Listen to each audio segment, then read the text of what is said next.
श्री राम जय राम जय जय राम श्री राम जय राम जय जय राम श्री राम जय राम जय जय राम।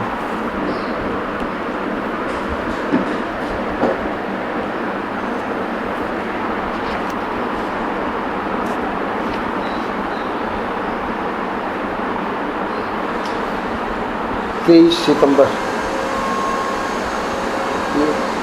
बंद करना पड़ेगा मशीन की आवाज़। श्रीमद् वाल्मीकि रामायणामृत परम पूज्य महाराज के प्रवचन हुए थे दिल्ली में। पूरे वाल्मीकि रामायण पर एक दृष्टि 15 दिनों में, उसी का ग्रंथ जब छपा तो बड़ा प्रसिद्ध महर्षि का वो ग्रंथ है।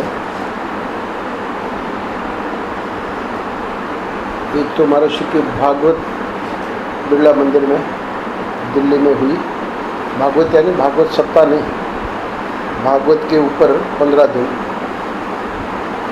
तो वो काफ़ी प्रसिद्ध है। भागवतामृत उसका नाम रखा, भागवतामृत, और इसका नाम रखा वाल्मीकि रामायणामृत।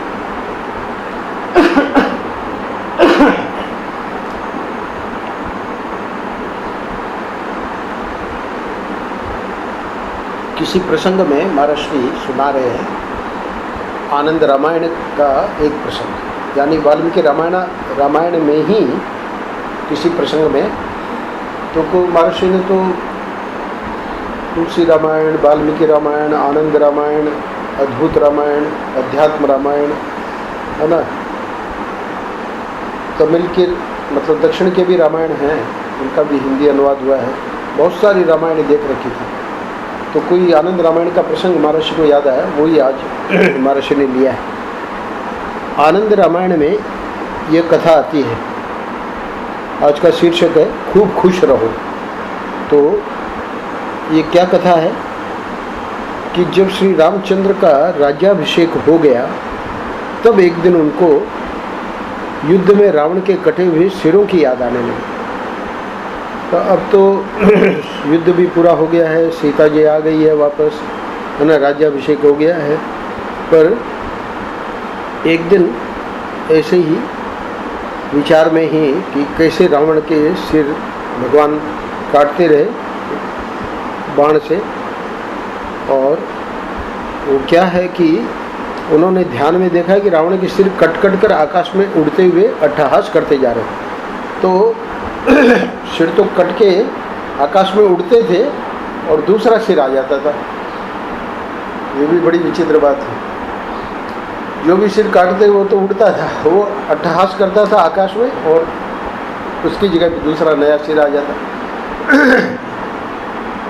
वो जो अट्टहास करता है, यानी कि तुम हमको नहीं जीत पाओगे। अट्टहास का अर्थ यही है कि यानी तुमको लगा हमने सिर काट दिया तो हो गया, आदमी खत्म हो गया, पर कहाँ खत्म हुआ, तो नया सिर आ गया और वो जो सिर कटा हुआ अट्टहास कर रहा है आकाश में। तो ये देख के श्री रामचंद्र अपने सिंहासन पर बैठे ही बैठे रावण के उस रूप को देखकर व्याकुल हो गए।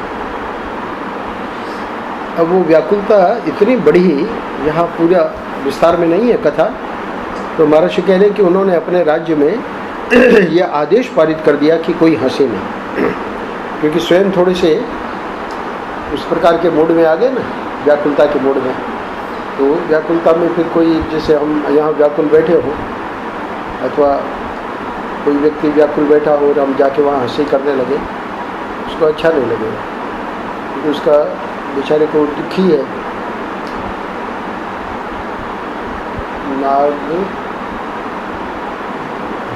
नागभूषण करके एक महात्मा, मैंने पहले भी सुनाया होगा, दक्षिण में थे, तो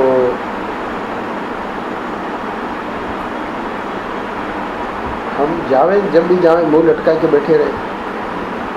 हमने कहा कि क्या बात है, तुम इतने अध्यात्म का रमण महर्षि को मानते हो और ये सब करते हो, पढ़ते हो, तो इस प्रकार इतना ऐसे ठीक नहीं है। इस प्रकार के हमेशा ऐसे ही तो मेरे को बोला कि देखो स्वामी जी, मैं नाटक नहीं कर सकता,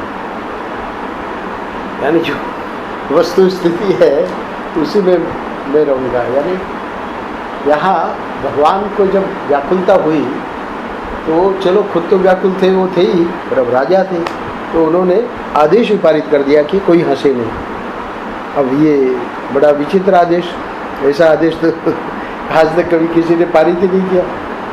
तो ये क्या है, लीला है। यानी यहाँ आनंद रामायण वाले जो लिखने वाले हैं, जैसे प्रत्येक रामायण का लिखने वाला, रामायण तुलसी जी ने रामचरितमानस लिखा, वाल्मीकि जी ने, है ना, मूल श्रीमद् वाल्मीकि रामायण लिखी।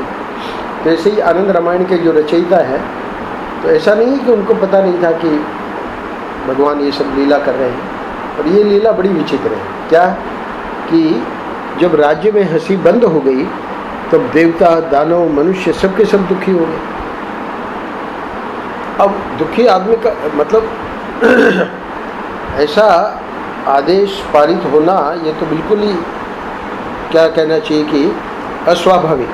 तो वे सब ब्रह्मा जी के पास गए, क्योंकि वहीं कोई सुनवाई हो सकती है। ब्रह्मा जी कोई इसका रास्ता निकाल सकते हैं कि क्या करें। और ये उन्होंने जाके डेपुटेशन गया उधर, प्रार्थना करी ब्रह्मा जी को कि आप हमें इस संकट से उबारिए, क्योंकि हंसना तो सबका स्वभाव है।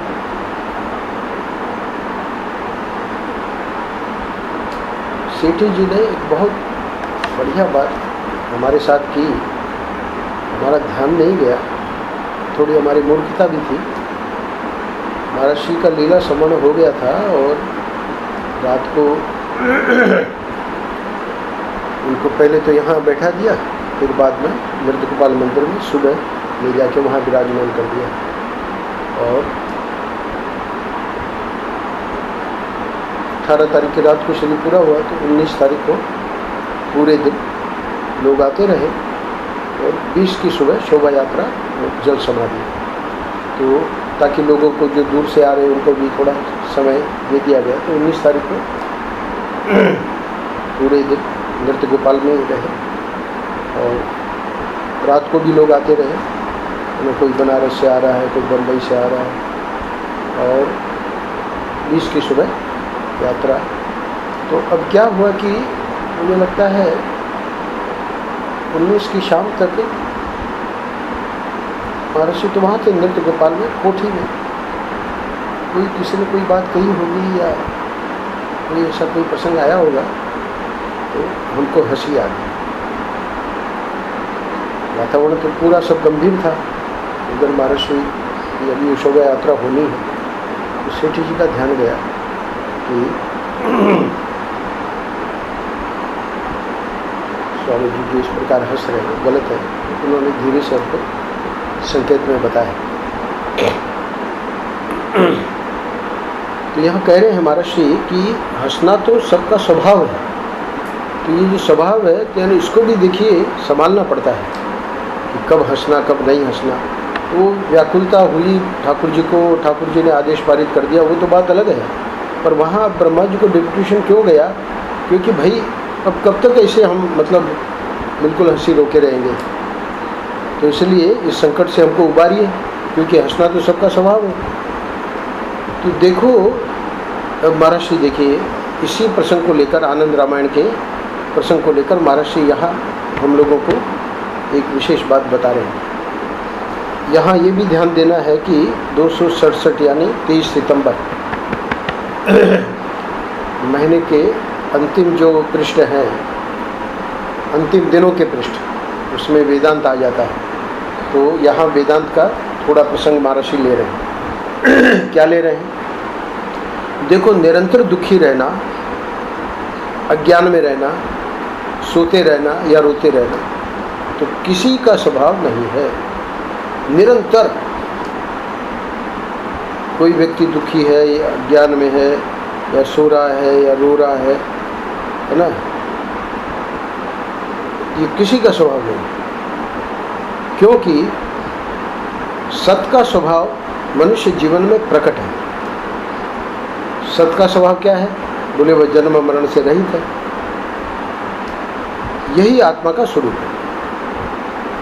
अच्छा, इसी तरह उसके चित्त स्वरूप में अज्ञान नहीं है और आनंद स्वरूप में दुख नहीं है। तो स्वरूप हमारा है सबका सत चित आनंद। सत चित आनंद जब स्वरूप है तो महर्षि तीनों की अभिव्यक्ति जीवन में कैसे हो रही है उसको समझा रहे हैं। सत की अभिव्यक्ति क्या है? जन्म मरण से रहित है हमारा स्वरूप। शरीर तो जन्मा है, मरेगा, पर स्वरूप जो है उसमें जन्म मरण नहीं है। चलो ठीक है, उसकी अभिव्यक्ति किस रूप में होगी उसकी अभी चर्चा बाद में करेंगे। आत्मा का स्वरूप सत है, वो ठीक है, पर चित्त स्वरूप में अज्ञान नहीं है। तो अज्ञान नहीं है तो उसकी अभिव्यक्ति कैसे होती है जीवन में, उसकी चर्चा भी बाद में करेंगे। यहाँ अभी मुख्य प्रसंग है अपना दुख और आनंद का। तो आदेश पारित कर दिया कि कोई हंसे नहीं, तो आनंद रूप में दुख नहीं है। हमारा जो स्वरूप है आनंद रूप, उसमें दुख नहीं है। इसलिए वह हर हालत में हंसता तो रह सकता है लेकिन निरंतर दुखी नहीं रह सकता। महाराज को यहाँ मुख्य रूप से इसी को बताना है कि सच्चित की अभी व्याख्या यहाँ विस्तार में नहीं करेंगे, पर आनंद को लेकर इस पृष्ठ में विस्तार में करेंगे। क्यों? क्योंकि आनंद हमारा स्वरूप है। आनंद स्वरूप में दुख है नहीं, पर दुख तो होता है आदमी को। जीवन में दुख और सुख दोनों होते हैं।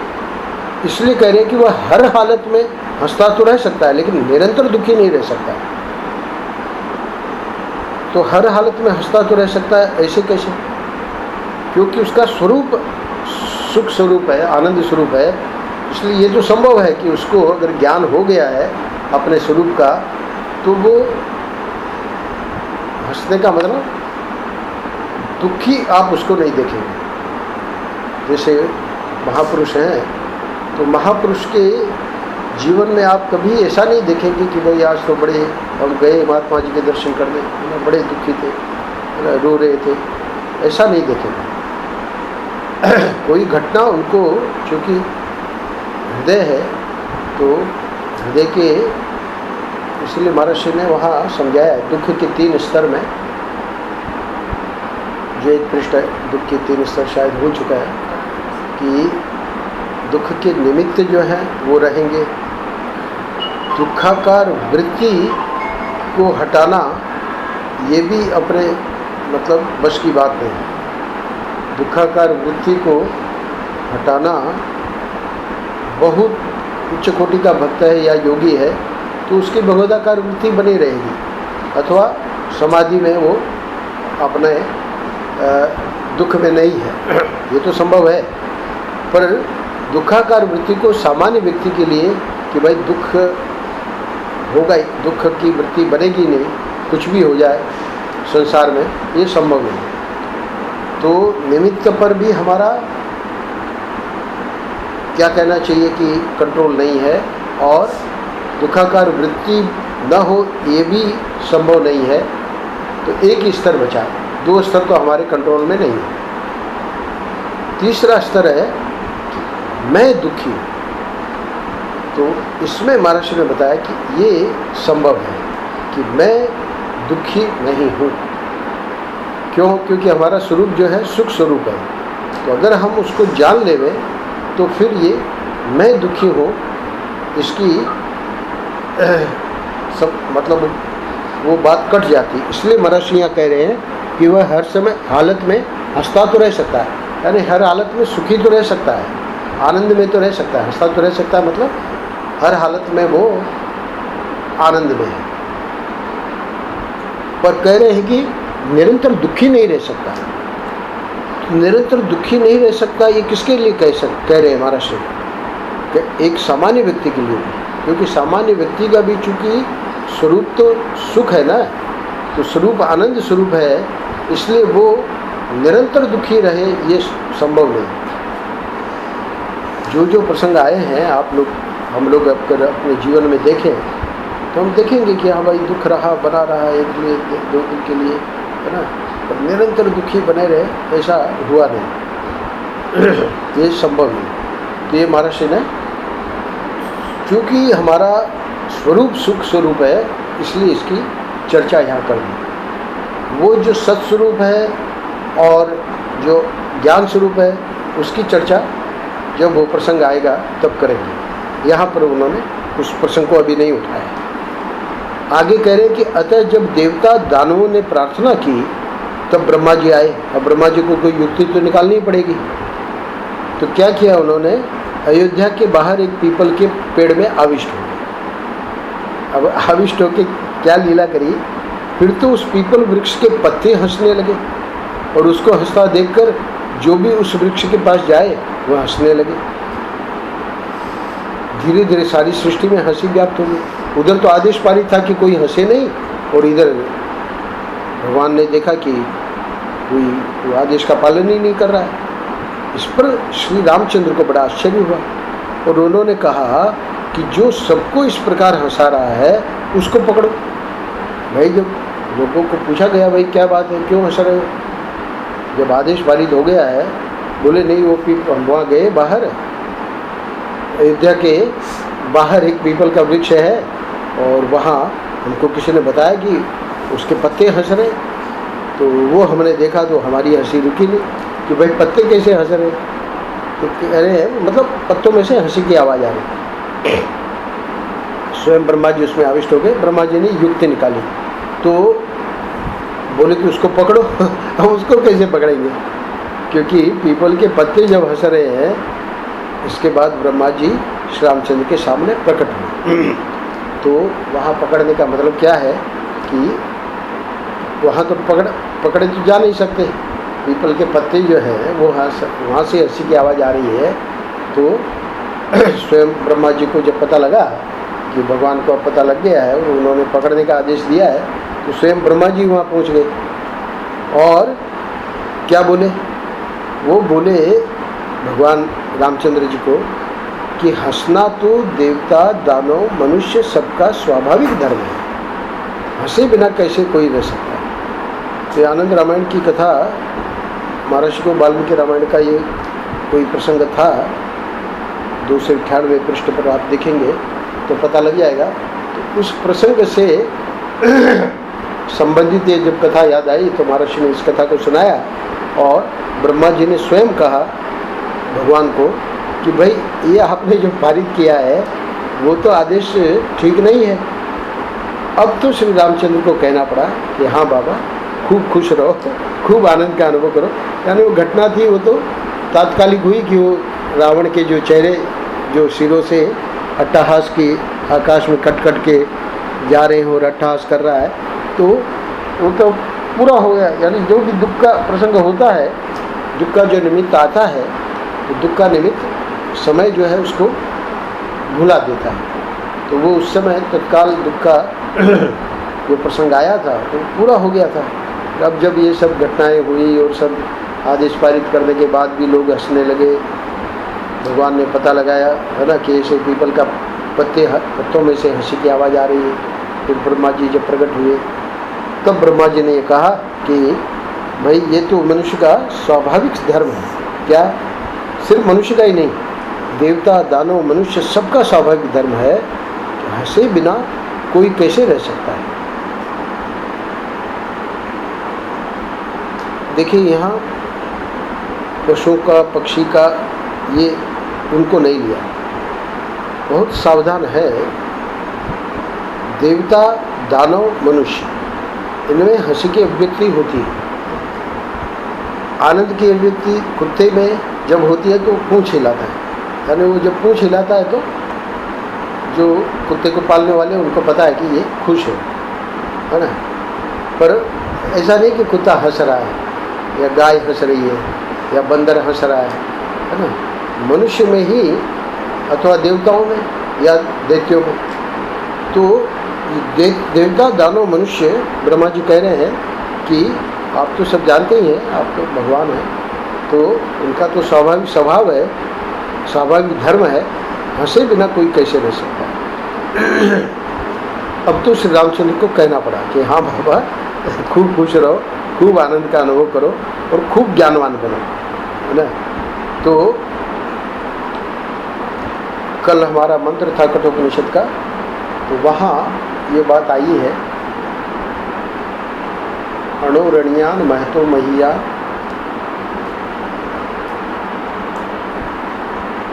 ऐसा जो आत्मा है वो प्रत्येक प्राणी के हृदय में स्थित है, अणु से भी अणु और महान से भी महान।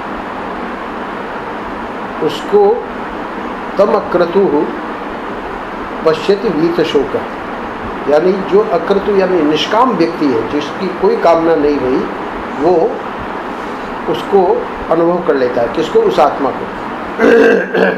और उससे धातु प्रसादान महिमान महात्मा, उसकी जो इंद्रियां हैं, उसका जो मन है वो निर्मल, प्रसादात यानी प्रसन्न हो जाता है, और उस प्रसन्नता से उसे वो आत्मा को वो जान लेता है।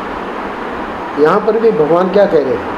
खूब खुश रहो, खूब आनंद का अनुभव करो और खूब ज्ञानवान बनो। तो इसका अर्थ है कि बिना आनंद के अनुभव के व्यक्ति ज्ञानवान नहीं बन सकता है। जब इंद्रियां और मन प्रसन्न रहेंगे तब जाके वो स्थिति बनती है कि वो ज्ञान में, है ना, व्यक्ति उसका प्रवेश होता है। कल के मंत्र में कठोपनिषद में शाम को महर्षि इस बात को समझा रहे थे। तो भगवान ने भी जो आशीर्वाद दिया है, तो खूब आनंद में रहो, तो इसका मतलब खूब भोग करो, खूब, है ना, विलास। उसका कभी महापुरुष लोग आशीर्वाद नहीं देंगे, क्योंकि भोग विलास जो है उसमें तो दुख ही दुख है। भगवान ने गीता में कहा है, यही संस्पर्श या भोगा दुख जो न एवते आद्यंतवंत कौनते न तेषु रमते। 5वें अध्याय में भगवान कह रहे हैं कि ये जो भी विषय और इंद्रियों का आपस में संबंध है, और उससे जो भोग है, उससे जो सुख है, यही संस्पर्श या भोगा।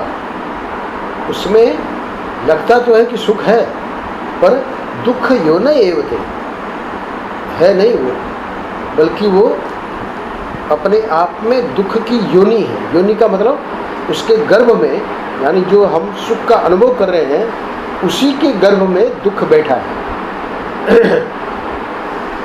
कल भी ये बात आई थी कि जीवन जो है सीधी रेखा नहीं है, पहिया है ना, सुख के बाद दुख, दुख के बाद सुख। तो इसलिए ये जो है, इसके लिए कभी महापुरुष लोग आशीर्वाद नहीं देते कि भाई चलो खूब आनंद करो, खूब भोग भोगो, कभी नहीं। तो क्या बोले? खूब ज्ञानवान बनो, खूब आनंद का अनुभव करो और खूब ज्ञानवान बनो। यानी ये जो सात्विक आनंद आता है, वो सात्विक आनंद जो है वो एक अलग सुख है। राजसिक और तामसिक आनंद में तो ये विषयों का इंद्रियों से जो, है ना, मिलन है वही सुख देता है। पर 14वें अध्याय में भगवान ने सात्विक आनंद, सात्विक जो सुख है उसकी परिभाषा की है, और वो क्या है? ज्ञान। ज्ञान जो है वही सात्विक सुख का कारण बनता है। तो कैसा ज्ञान? बोले कि ये जो सत्संग का हम जो साधना करते हैं, तो वो जो है वो आखिर में जाके हमारे अंतःकरण को शुद्ध करके, और एक और अद्भुत आनंद जिसको पारमार्थिक प्रेम कहा है अभी 2 दिन पहले परसों के पृष्ठ में। तो लौकिक सुख, पारलौकिक सुख, ये तो सब ठीक है, पर पारमार्थिक सुख जो है, पारमार्थिक प्रेम जो है, ईश्वर का प्रेम जो है, उसके लिए यहाँ भगवान ने आशीर्वाद दिया, खूब आनंद में रहो, खूब ज्ञानवान बनो, खूब हंसो। तो महर्षि ने आज के पृष्ठ में आनंद की विशेष रूप से चर्चा की है, क्योंकि इसी की भूख है। एक और पृष्ठ आएगा, उसमें बताएंगे कि व्यक्ति कोई शरीर पे आफत आई तो उसके लिए वो कुछ भी करता है ना, कहाँ से डॉक्टर को ढूंढ के, क्या करके, और यहाँ तक कि कोई दुख आता है तो दुख को मिटाने के लिए भी भरसक प्रयत्न करता है, पर अज्ञान के लिए वो कोई प्रयत्न नहीं करता, क्योंकि वहाँ तो उसे मालूम है कि रोग आया है, कोई ऐसी बीमारी आई है, तो उससे तो मेरा शरीर नहीं रहेगा। दुख भी चूँकि वो आज ही के पृष्ठ में आया है, स्वभाव नहीं है। आत्मा का सहज स्वरूप जो है वो सुख है, तो इसलिए वो भी उसको बर्दाश्त नहीं होता। पर अज्ञान जो है उसको लगता है कि अज्ञान अगर बना भी रहे है ना, तो उससे कोई मरूंगा तो नहीं मैं, है ना। नहीं कोई ऐसा अज्ञान कष्ट दे रहा है कि भाई जाके महात्मा जी से ज्ञान लेना ही लेना है, ऐसी भी कोई बात नहीं है। पर वो उसी पृष्ठ में महर्षि ने समझाया है, इसी आनंद रस रत्नाकर में वो पृष्ठ है, उसी पृष्ठ में महर्षि ने समझाया है कि वो जो उसकी भूल है ये, क्योंकि ये अज्ञान ही कारण बन रहा है दुख में, और अज्ञान ही कारण बन रहा है अपने को वो जन्म मरण वाला मान रहा है, और इसलिए वो भागदौड़ कर रहा है। वो कितनी भी भागदौड़ करे, अगर समय आ गया है कोई नहीं बचा सकता। अभी आई गई ना, रचना गई थी अहमदाबाद, तो बड़ौदा, तो ये जो है समय जब आ जाता है तो उसको कोई नहीं रोक सकता। तो इसलिए ज्ञान, सच्चित और आनंद, ये तीनों एक है। उस पृष्ठ में महर्षि ने समझाया है। यद्यपि हम लोग अज्ञान को मिटाने का प्रयास करते नहीं हैं, पर असली वस्तु वही है। अज्ञान को अगर अज्ञान मिट जाए, अज्ञान अगर हट जाए, तो फिर ये दुख नाम की और ये जन्म मरण के जो मतलब चक्र है या उसकी जो भय है मृत्यु का, इसीलिए महर्षि जब गए महात्माओं के पास तो महर्षि को कहा, महात्माओं की मृत्यु को तो हम नहीं टाल सकते, मार्केश है 19 साल की उम्र तक की तुम्हारी जो आयु है उसके बारे में तो हम कुछ नहीं कर सकते, पर मृत्यु का जो भय है उसको हम हटा सकते। तो मृत्यु के भय को हटाने का मतलब क्या है कि वो ज्ञान हम दे सकते हैं तुमको, जिस ज्ञान से तुमको ये जन्म मरण का भय यानी हमेशा हमेशा के लिए खत्म। तो ये मुख्य बात है। वो पृष्ठ मैं बताऊंगा कौन सा पृष्ठ है, वो बहुत महत्वपूर्ण है। हमारा ध्यान गया उस पृष्ठ पे, हमको लगा बहुत ही काम की चीज़ है, वो हमने इसमें आनंद रस रत्नाकर में ली है। तो इस प्रकार ये अब जो है कल का भी इतना कठिन नहीं है, वेदांत का तो नहीं है, पर उसके बाद में जो है वेदांत की कुछ बातें आएंगी।